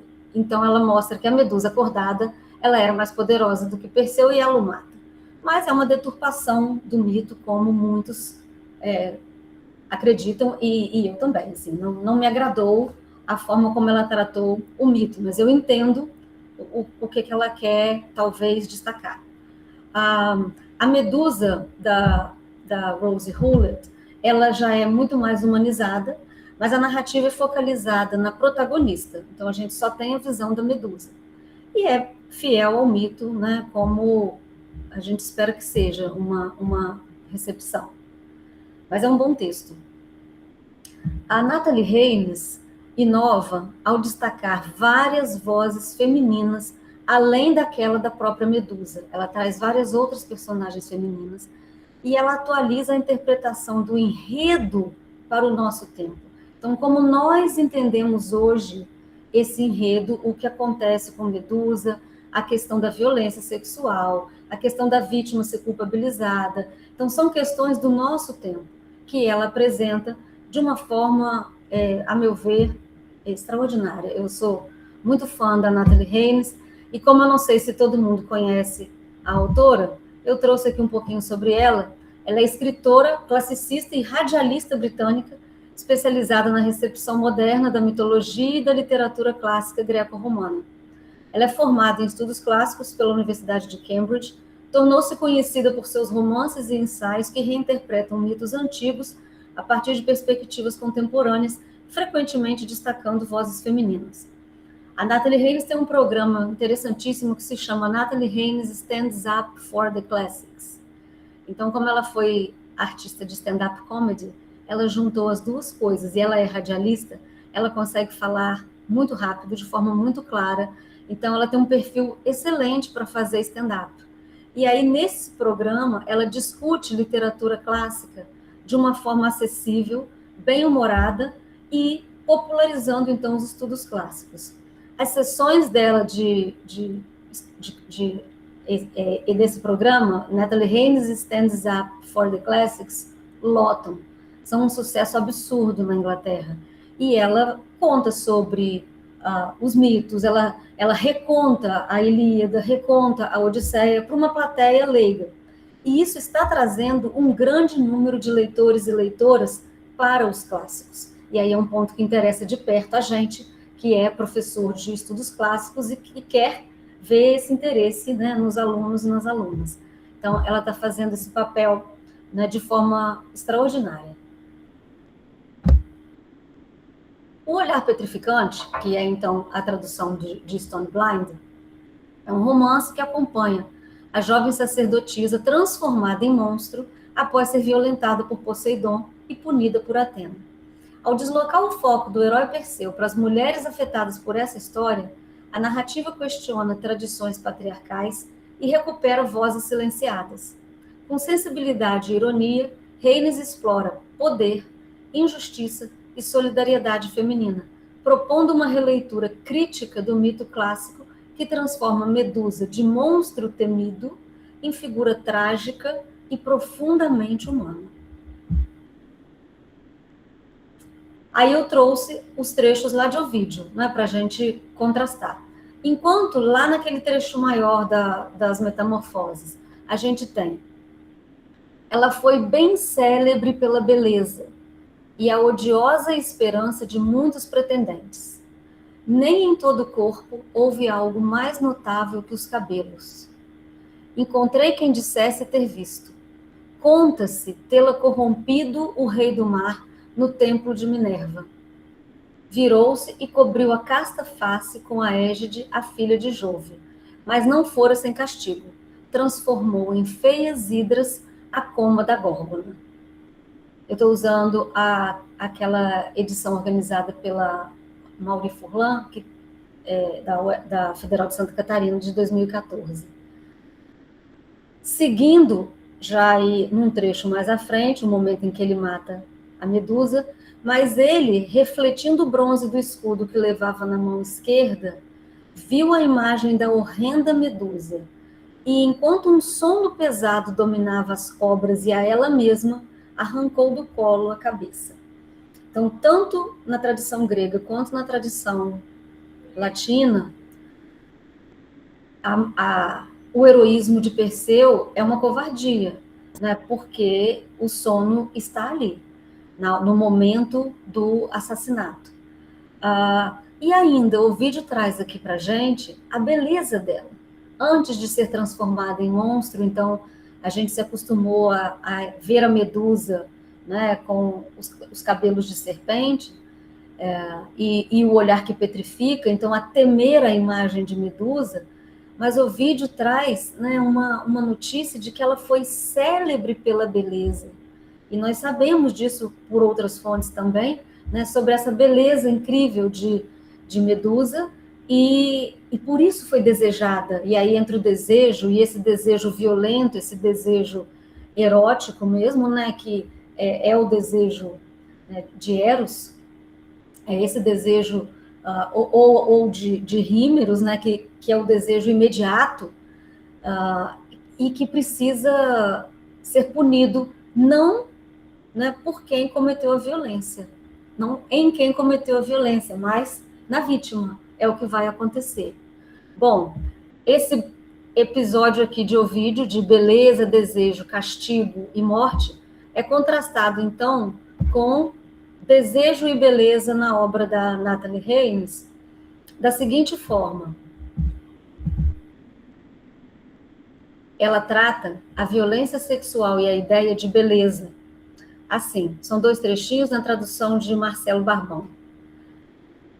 O primeiro momento é em que Poseidon vai violentar Medusa. E ela pergunta, bom, é um romance, então é uma linguagem de romance, né? E se eu não quiser? Ela perguntou.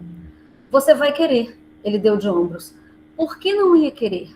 Sou um dos deuses do Olimpo. Você deveria se sentir honrada por ter sido escolhida. É um privilégio que não fez nada por merecer. Eu a vi e decidi favorecê-la. Nem pense em não querer. Pense em agradecer, suponho. Bom, a relação com o nosso tempo, né, é explícita, né? São os problemas que a nossa sociedade enfrenta, né, em relação a um dos problemas em relação à violência sexual. E aí, em seguida, ainda sobre beleza, Poseidon fala: por que acha que escolhi você e não uma de suas irmãs? Sabe que é bonita, sabe que elas não são. E ela responde: sei que a sua ideia de beleza é totalmente diferente da minha. Euríale cuida de cada uma das suas ovelhas como se fosse uma filha. Esteno aprendeu a cozinhar para me alimentar quando eu era pequena. Elas cuidam de mim e me protegem. Isso é beleza. E em relação a monstro, ainda no texto de Reines, com a mesma tradução, sobre poder e monstruosidade. Então, quando Poseidon fala que as pessoas vão ter medo de Medusa, vão fugir, vão evitá-la, porque ela vai ter a aparência de um monstro, ele diz no romance: elas vão ficar com medo e fugir, chamá-la de monstro, assim como fazem com suas irmãs. Não importa o que pensam de mim. Então, por que quer protegê-las? Porque eu posso, ela respondeu. Então, é a ideia do poder feminino, o poder que estava ao alcance dela, né? Ele não destruiria a vila se ela cedesse. Então, ela cede para proteger a vila. E ainda na sequência, ela conversando com as irmãs, a irmã pergunta, quem decide o que é um monstro? Porque ela chega contando que ela seria transformada num monstro, mas ela não sabia o que era um monstro. E a irmã pergunta, quem decide o que é um monstro? Né? E esse é o título da minha fala. E a Medusa responde, não sei, os homens suponham. Então, para os homens mortais, somos monstros, por causa de nossos dentes, nossas asas, nossa força. Eles têm medo de nós, por isso nos chamam de monstros. Não me importa ser um monstro, respondeu Euríale. Eu prefiro ter poder. Gosto de ser aquilo que os assusta. Então, ela transforma de modo a associar, né, a monstruosidade ao poder. Bom, fim do meu passeio em relação a Medusa. Vamos para Medeia, que é uma personagem potentíssima, de várias camadas. Eu achei que fosse fácil falar de Medeia em uma fala, mas não é. Né? Ainda mais que eu quis retomar a origem grega, né, de Medeia, antes de chegar a Sêneca, que é a minha Medeia do coração, e a recepção contemporânea. Então, eu trago, né, rapidamente as fontes gregas de Medeia e suas camadas. Então, eu tenho lá na Teogonia, também, de Hesíodo, um trecho bem pequenininho, que fala da genealogia e menciona já em Hesíodo o papel de Afrodite. Então, o trecho é pequenininho, mas eu só vou ler o finalzinho, que diz assim, ela pariu Medeia de belos tornozelos, subjugada em amor, graças à áurea Afrodite. Então, já em Hesíodo, a gente percebe o efeito, né, do amor em Medeia. Ele diz só isso sobre Medeia, mas já inclui esse sofrimento que ela vai passar, né, a partir de Afrodite. Nas odes píticas de Píndaro, e aí a gente tem aqui dos versos 214 a 230, mas aí eu não cito nem a tradução dos versos. Por quê? Esse texto eu só tenho nas edições Lebio, então eu tenho a tradução dos versos em inglês. Como o meu grego é inexistente para uma missão dessas, eu tirei apenas a ideia, né, lá do inglês, da dimensão profética que a Medeia já apresenta em Píndaro.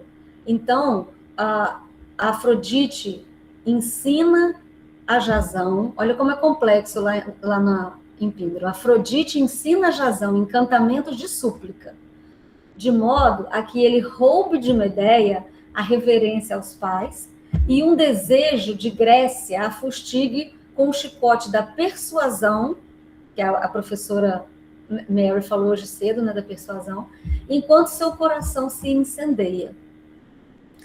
Então, é todo um encadeamento, né, de ações das divindades para incendiar o coração de Medeia.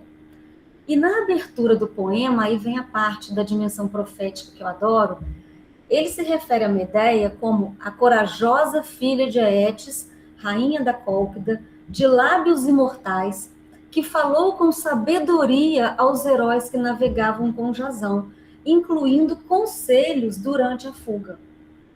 Então, é uma dimensão muito grande, a dimensão de Medeia, nesse momento aqui, e que se torna mais complexa ainda na Argonáutica, né, de Apolônio, porque o livro 3 tem uma dedicação, né, muito extensa ao momento na Cólquida. Então a Medeia é a personagem principal nesse momento, né, no épico, e lá do verso 84 até o 1130, a gente tem ações de Medeia, tanto como feiticeira, quanto uma Medeia já psicologicamente esboçada, né, que anseia, que oscila. É o início da Medeia que a gente vai reconhecer como a personagem plenamente constituída. Aparece já lá na Argonáutica. Eu vou destacar só alguns trechinhos. O primeiro é que lá, Hera pede a Afrodite que incite Eros a encantar Medeia com desejo por Jasão. Então, olha o papel das divindades, né, sempre. Medeia tem o ânimo agitado pelo amor. A fama de Medeia como feiticeira é conhecida pelos argonautas. E existe um monólogo ainda nesse trecho de Medeia indecisa e envergonhada da ação dela. Um outro detalhe interessante aqui na Argonáutica é que Jasão percebe que Medeia é vítima de uma loucura de origem divina, quando ele a vê disposta a ajudá-lo, haja o que houver. Ele percebe que ali tem o dedo da divindade. E ele, aproveitando-se disso, suplica pela ajuda e promete gratificação e glória para Medeia. Ele usa o termo glória. Antes de prometer amor e casamento. Então, promete bastante coisa, né? Pede ajuda em troca de tudo isso, né? E a gente sabe que Jasão vai trair Medeia. Então, é todo um enredo, né, de desejo e de desejo mútuo, porque Jasão também foi afetado pela divindade, para chegar nessa constituição aqui de Medeia ajudar e de ter como retorno, né, a promessa de amor eterno e casamento. E aí chegamos à Medeia de Eurípides, que é, aí sim, né, pela primeira vez, a personagem principal, né, da trama, e aí é na tragédia. Eu uso a tradução do Mário da Gama Cury, e essa Medeia, né, é a Medeia que sofre, hesita e escolhe. Então, o aspecto psicológico aqui é extremamente desenvolvido, né? É isso que faz a Medeia ser a personagem fascinante que ela é, mas ele não perde, em nenhum momento, ele não perde o componente mágico. E aí, eu tinha que destacar pouquinha coisa, porque dá vontade de destacar o texto todo, né? Só os 2 monólogos da Medeia já são, assim, um deleite. Mas eu destaquei um pedacinho em que ela acabou de convencer Creonte a deixá-la mais um dia, e ela conversa com o coro. Ela diz assim: estais certas, lisonjeei Creonte para meu proveito, e minhas súplicas foram premeditadas. Eu nem lhe falaria se não fosse assim, nem minhas mãos o tocariam, mas tão longe o leva a insensatez, que embora ele pudesse deter meus planos expulsando-me daqui, deixou-me ficar mais um dia. E neste dia serão cadáveres 3 inimigos meus: o pai, a filha e seu marido. Nos versos 415 a 424. Aí, uma nova citação.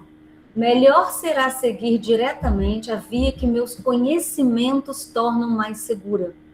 Vencê-los-ei com meus venenos. Assim seja. Então, logo na sequência, do 434 a 436, ela já decide que ela vai agir usando o conhecimento maior dela, que é o de feitiçaria. Ainda, mas mudo aqui meu modo de falar, pois tremo só de pensar em algo que farei depois. Devo matar minhas crianças e ninguém pode livrá-las desse fim.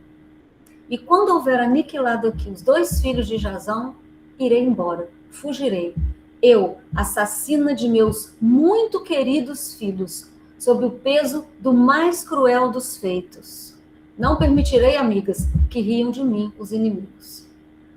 Então, ela escolhe de forma muito consciente. Ela sabe que é o pior dos crimes. Ela sabe e ela defende que os filhos são queridos, sim. Então, é a forma que ela vê mais eficaz de atacar Jazão. E ela vai ser julgada, eternamente por isso. Mas, enfim, essa é a Medeia que a gente tem em Eurípides. E aí, continuando com Medeia e suas camadas, a gente chega às fontes latinas. E aí, nós temos, também nas Metamorfoses de Ovídio, o livro 7, do verso 1 ao 400, Ovídio fala de Medeia, mas nele não repete as coisas que a gente já sabe. Ele fala muito rapidamente sobre o trecho coberto na Medeia de Eurípides. O que ele destaca é o refinamento psicológico e é a magia. Então, tem uma sequência enorme de versos sobre a Medeia conjurando o feitiço para rejuvenescer o pai de Jazão, por exemplo. Então, ele dá muito destaque ao aspecto mágico, ao aspecto da feitiçaria, mas também ao psicológico. Então, eu destaquei aqui da tradução de Rodrigo Tadeu Gonçalves, mas dessa mesma coletânea, os versos 70 a 73, quando a gente tem o seguinte: por que não olhas adiante e percebes o tamanho do mal a que te aproximas e foges enquanto é possível do crime? É um pensamento de Medeia. Disse, e diante dos olhos reuniam-se o pudor, a piedade e a retidão, e o desejo vencido já dava suas costas. Esqueci de falar que aqui no momento em que ela conhece Jazão. Então, o desejo já estava atuando, mas ela tenta ter um momento de razão e faz esse autoquestionamento aqui de fugir enquanto ainda é possível fugir do crime. Nisso o desejo já vai dando as costas porque ele percebe que não vai conseguir vencer Medeia. E aí, logo, poucos versos depois, dessa forma, o já frágil amor, que já poderias pensar que morria, tão logo avistou o rapaz, ardeu do esplendor da presença. Porque aí Jazão é lindo, quando ela vê Jazão, ela se mostra novamente balançada, e aí o amor aproveita esse momento. E ela, quando vai falar com Jazão, que vai fazer o que ele precisa, que vai ajudá-lo, ela diz assim: eu vejo o que devo fazer, e não será a ignorância da verdade que me enganará, mas sim o amor. Serás protegido por nossa assistência, mas protegido darás o que foi prometido. Então, olha como é potente isso daqui. Ela sabe que ela tem que fazer algo, e ela sabe que o desdobramento disso é grave. Então, ela não está ignorante dos desdobramentos, da traição toda que ela vai fazer em relação à família e à pátria. Ela faz guiada pelo amor. E ainda diz que vai cobrar a promessa. Serás protegido por nossa assistência, mas protegido darás o que foi prometido. A gente sabe como é que essa promessa de Jazão não vai ser cumprida, ou vai ser cumprida enquanto lhe for conveniente. Bom, não vou ler o trecho das Heróides, porque eu estou controlando o tempo aqui, mas eu vou só comentar o que eu já coloquei no slide, que nessa carta de Medeia a Jazão, aqui nas Heróides, existe um destaque para o abandono amoroso e para a voz feminina, porque, afinal de contas, é uma carta de Medeia a Jazão. Então, é um texto também bastante interessante e que se passa no momento em que Medeia ainda não decidiu como se vingar.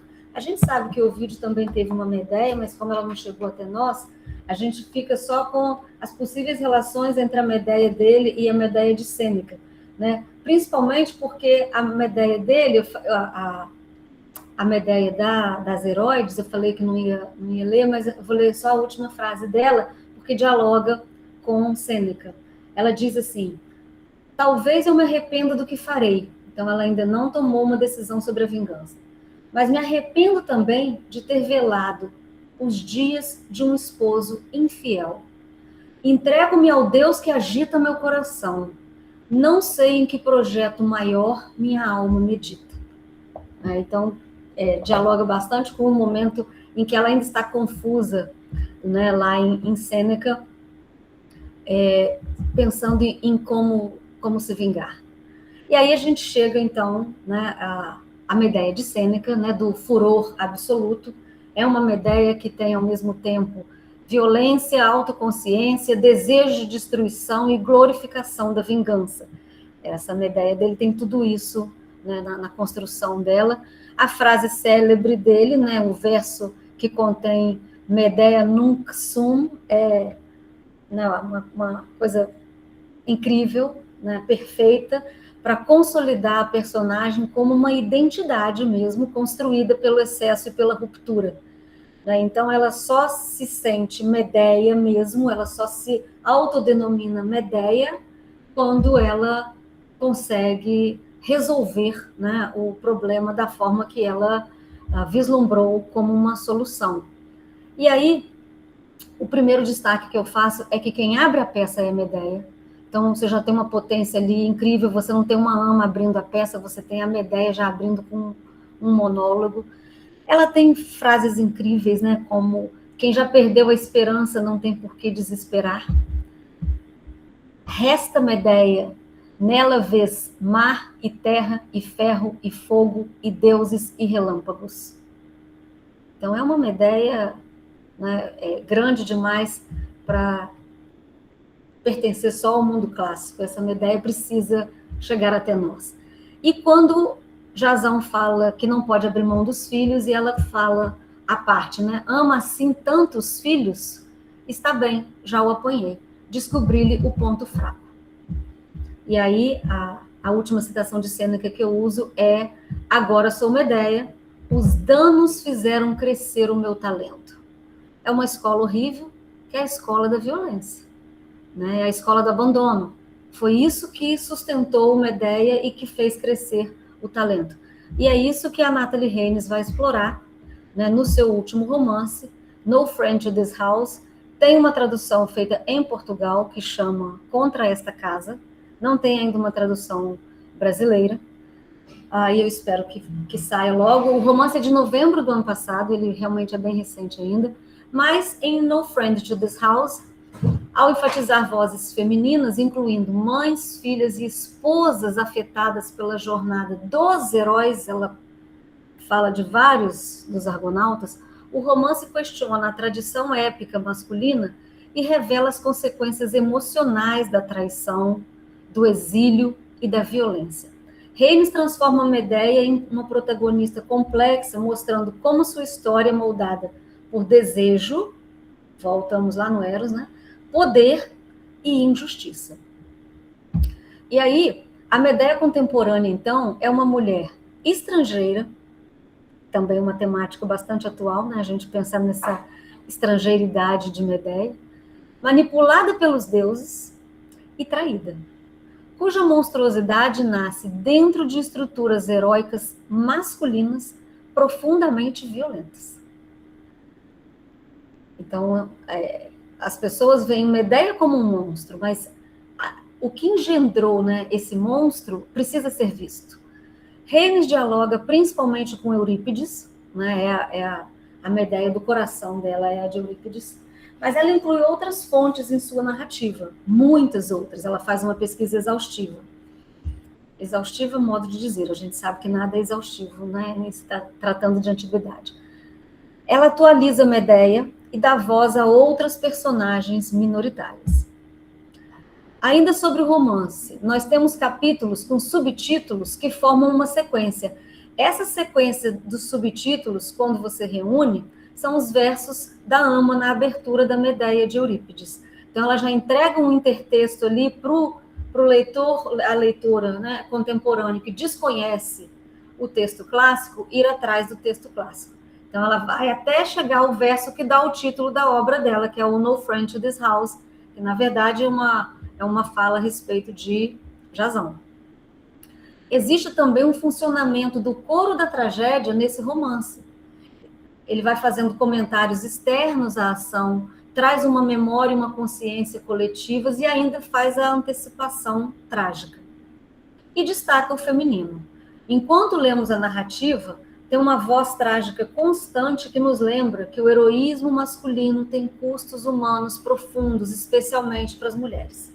Então, é uma peça que dialoga, sobretudo, com o nosso momento. E aí eu trouxe, só para ilustrar, a tradução é de Portugal, então não tem a fluência, né, o sabor do nosso português, mas é uma tradução bem feita, assim, bem fiel ao que está posto no romance em inglês. E eu escolhi um trecho exatamente que fala de Eros, né? E Eros não era sempre devasso com as suas flechas, tal como Afrodite não era invariavelmente cruel. Se havia algo que caracterizava o amor, era a sua imprevisibilidade. Todos conheciam uma mulher que se apaixonara por um homem que a amara de volta. Por vezes, esse homem era o próprio marido. E mesmo que estes exemplos fossem raros, havia outros resultados desejáveis. Quando Héracles se apaixonou por Ilas, tinha a força e o poder necessários para conseguir o que queria. A relação parecia muito diferente a partir da perspectiva de Ilas, sem dúvida. Mas a flecha não se preocupou com pormenores como este. Todo amor é guerra, se formos uma das armas. E ainda, sobre o desejo desmesurado de Medeia. E eu desejava-o mais do que nunca. Desejava aquele homem belo e enganador. Anos mais tarde, as pessoas perguntariam o que poderíamos ter visto um no outro que fosse tão forte a ponto de preceder um desfecho tão terrível. E eu nem sempre conseguia responder, porque nem sempre era apropriado explicar que, por vezes, o desejava tanto que não conseguia pensar noutra coisa senão nele até o desejo ser saciado. Homens armados poderiam ter ameaçado levar os meus filhos, escravizá-los numa terra distante, mas se a alternativa fosse levarem Jasão para longe de mim, eu poderia muito bem ter dito para ficarem com os meus filhos e desejar-lhes o melhor. Não era apropriado amar um homem desta maneira. Então, ela reconhece a desmesura do sentimento que ela tem por Jasão. E aqui a gente consegue ver vários problemas, né, que são completamente atuais em relação a relacionamento tóxico, né, a amores que não são saudáveis, enfim, é um diálogo com a tradição, mas principalmente com o nosso tempo. E aí eu apresento aqui, brevemente, a minha conclusão. Em Medusa, a tradição se concentra ora no heroísmo de Perseu, ora na aparência monstruosa de Medusa e no poder ilimitado do seu olhar petrificante. A contemporaneidade destaca o crime de Poseidon, a injustiça do castigo e da metamorfose, a covardia de Perseu, a perspectiva de Medusa como vítima dos deuses. E Medeia, as fontes supérstites da antiguidade, porque nós perdemos muitas, né? Muitas Medeias, nos apresentam diversas camadas da personagem que não se excluem, mas se sobrepõem na construção de sua identidade até a sua consolidação em Sêneca. Reines dialoga com a tradição recolhida com mãos cuidadosas e nos oferece uma Medeia com o peso e a complexidade dos séculos. Alguma referência, mas principalmente só as que foram citadas aqui, e, mais do que tudo, meu muito obrigada pela audiência e paciência, né, nessa última fala da última mesa. Vocês foram brilhantes. Muito obrigado, professora Laura. Então, eu convido a todos que façam as suas perguntas, os seus comentários em relação às falas dos colegas. Alguém se manifesta?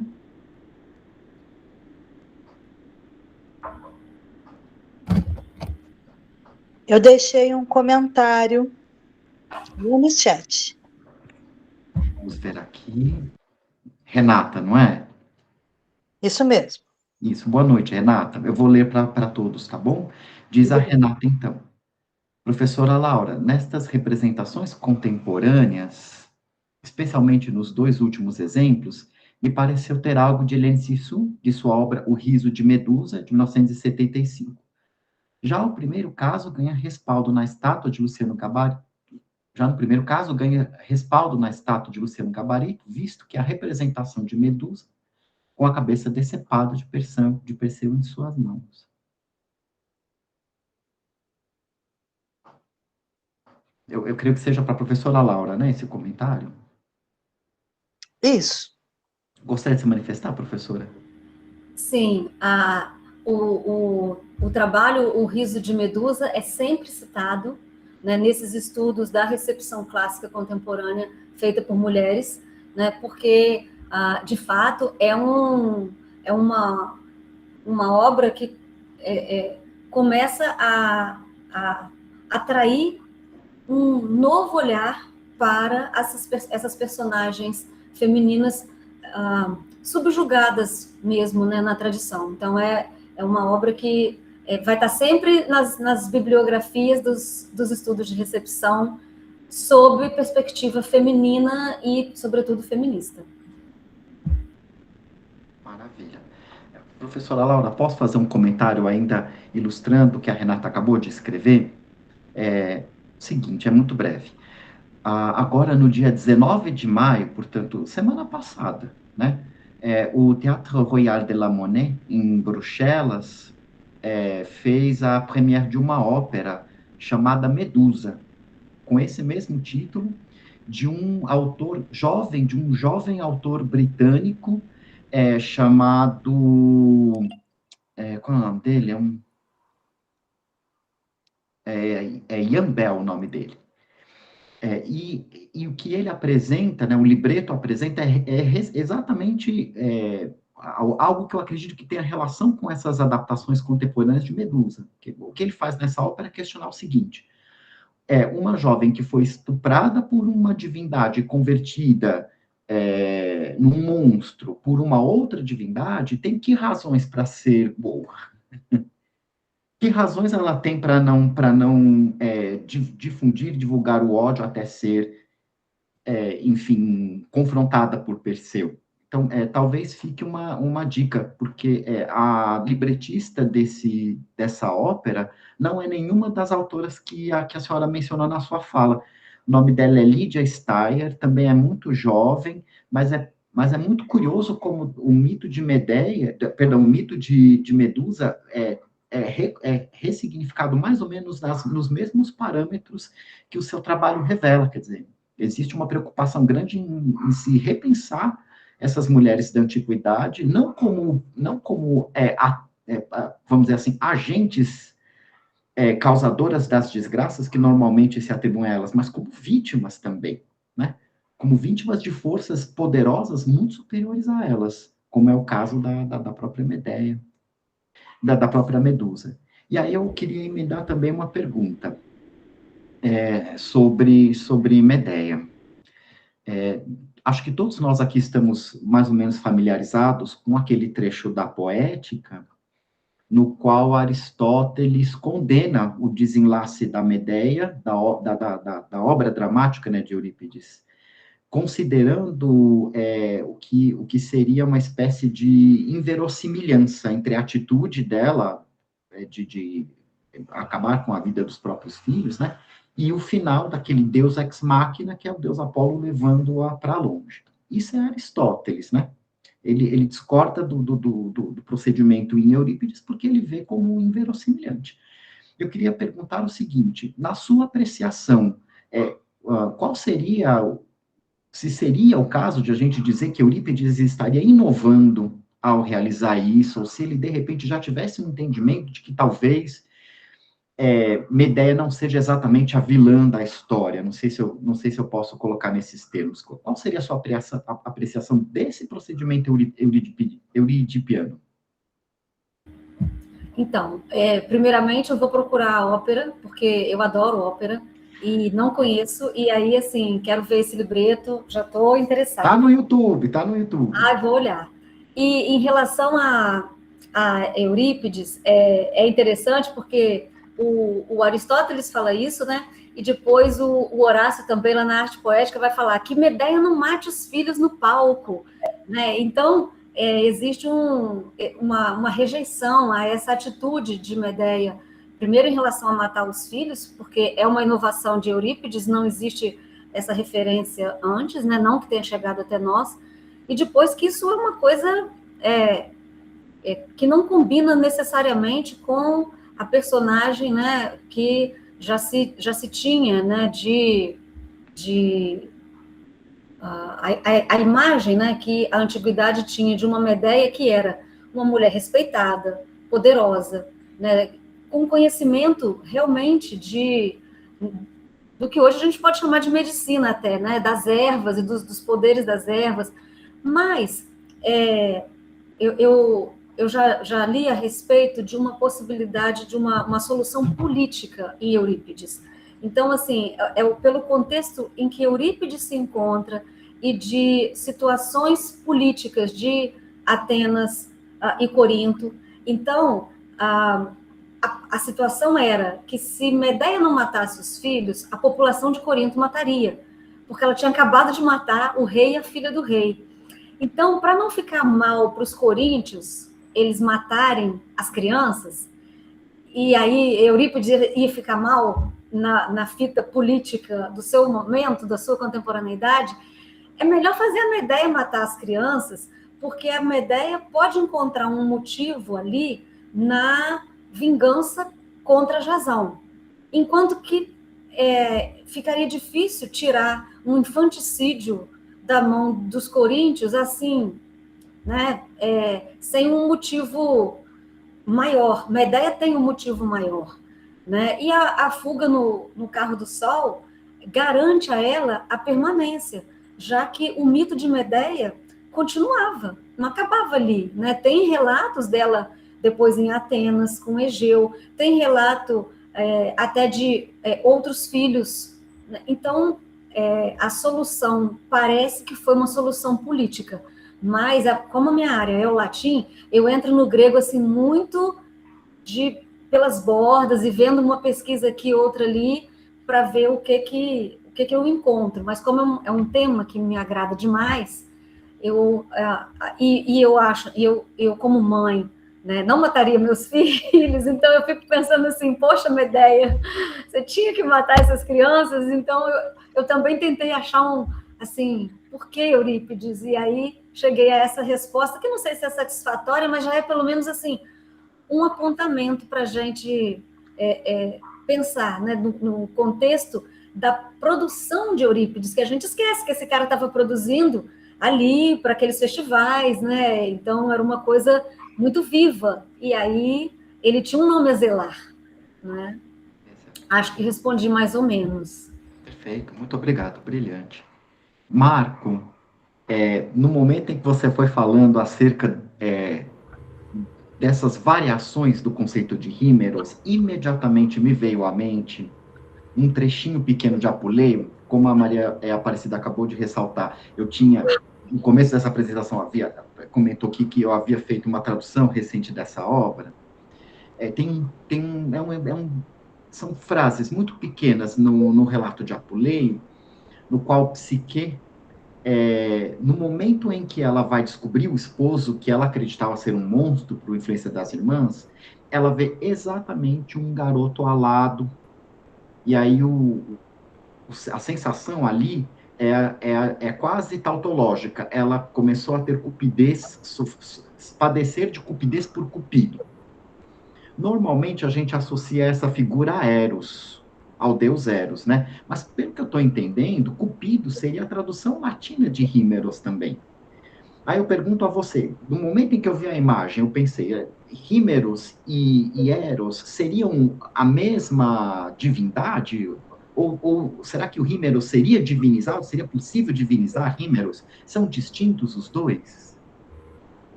É muito complexo, porque tanto Hímeros quanto Potos, eles vão sendo divinizados, né? E isso a gente percebe que não há esse movimento na Ilíada e na Odisseia, que são as obras mais antigas, mas na Teogonia eles já vão, digamos assim, obtendo uma certa independência a partir da sua divinização. Eros também, que já na Teogonia está divinizado, acaba também se tornando independente dessa relação que tinha anteriormente com Afrodite.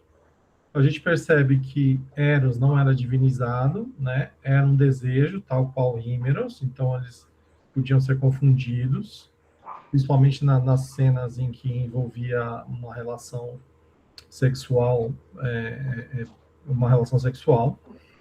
E com essa divinização, eles vão ganhando, digamos que, um estatuto próprio.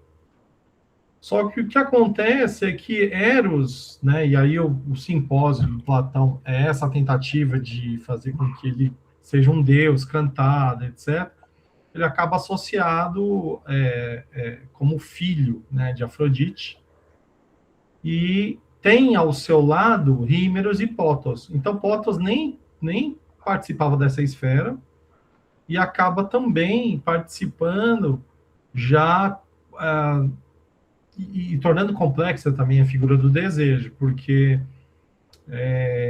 já há um desejo sem a proximidade do amante, ou seja, sem a proximidade dessa relação.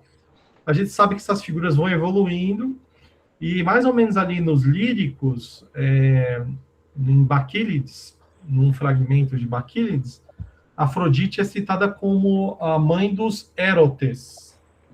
Ou seja, Hímeros e Pótos acabam se tornando outros seres alados, digamos que com essa função desiderativa. Né? Então, Eros, Hímeros e Pótos podem mais Eros e Hímeros, eles podem ser tomados como esse mesmo desejo. Pótos não. Pótos é o desejo pelo ausente mesmo. Então fica muito forte nisso, mas é claro que a figura de Eros ela é muito potente. E aí ela vai dar no Cupido, na criança, depois de associado a Afrodite como filho, aí acaba se idealizando essa imagem de uma criança travessa, mas isso é já no período clássico, tá? Daí para frente.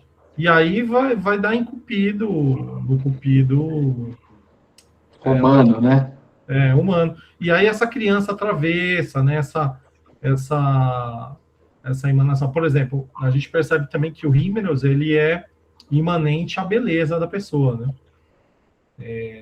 Então, assim, quando uma Afrodite aparece e tal, o Hímeros, ele toma outra pessoa, principalmente só pela presença bela da entidade.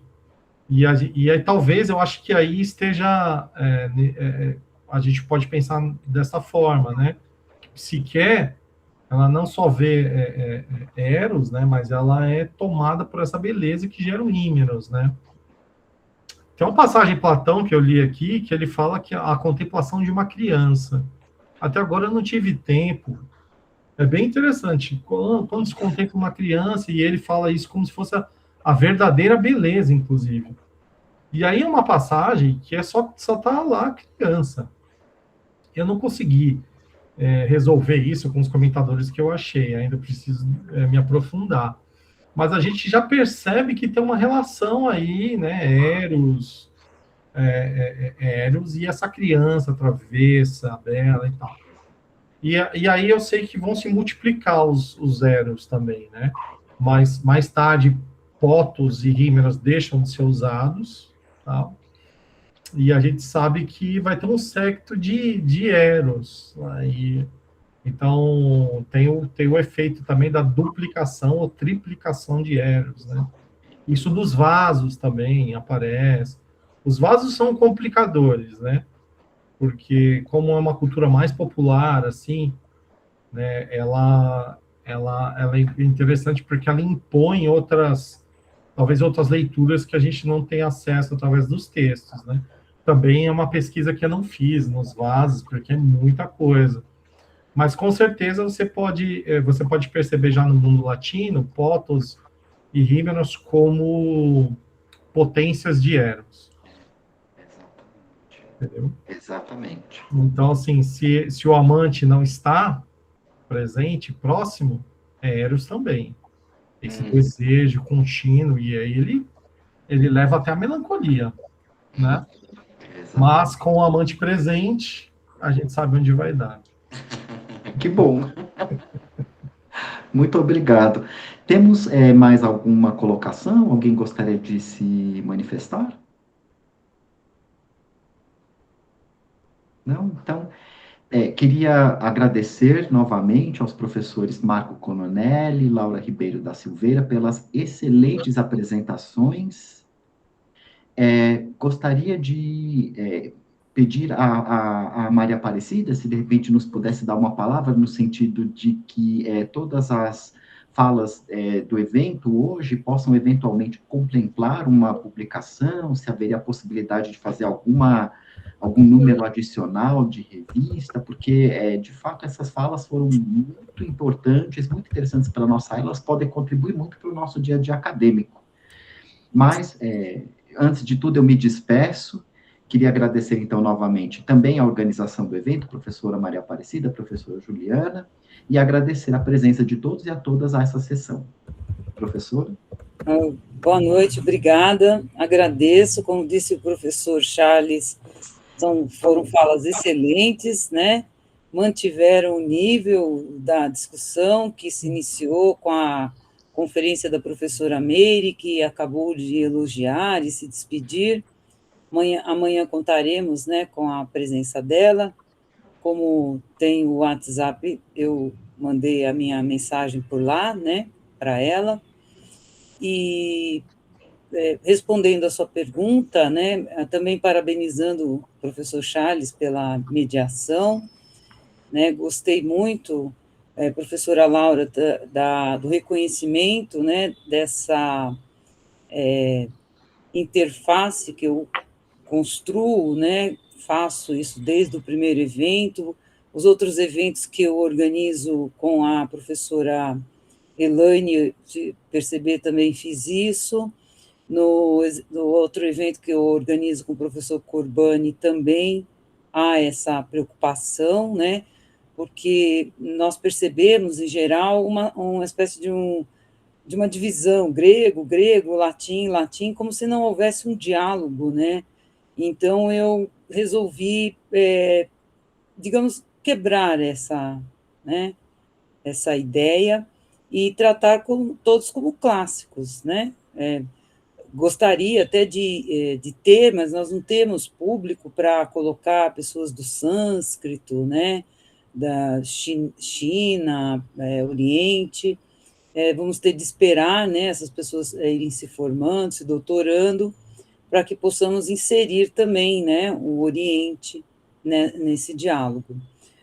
Com relação à publicação, professor, nós não fazemos porque nós temos um canal, né, do evento, que todos os anos não, que o evento é bienal, né, mas essas gravações, essas gravações que vocês veem que estão sendo feitas, elas são editadas por mim, né, e depois publicadas no canal, e quando termina o evento, eu divulgo para todos os participantes, né,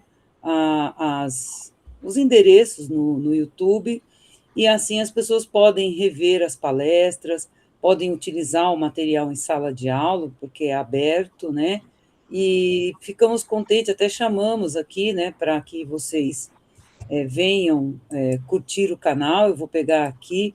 Em geral, nós fazemos isso no último dia, mas como foi posto, né? E também, como eu falei, nós fazemos a propaganda, né, do canal depois. Eu vou mudar de conta aqui e pegar o endereço que vocês podem acompanhar os anteriores, porque a ideia do evento, né, é trabalhar as emoções que estão lá presentes em Aristóteles, em especial na Ética Nicômaco. né? Então, né, no próximo, por exemplo, nós vamos trabalhar com a ira, né? E assim vamos, são 14 emoções, então nós temos aí 28, 14, assim, né?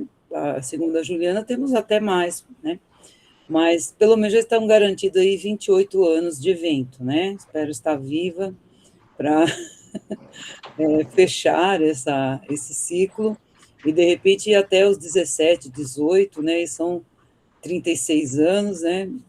Eu faço fé que leva até o fim, né? E aqui eu coloquei o endereço, né, para que vocês conheçam os eventos anteriores, e me despeço agradecendo, muito honrada com a presença e a dedicação de vocês, né, para que o evento mantenha o seu nível e respeitando também o público presente, né. Muito obrigada, professor.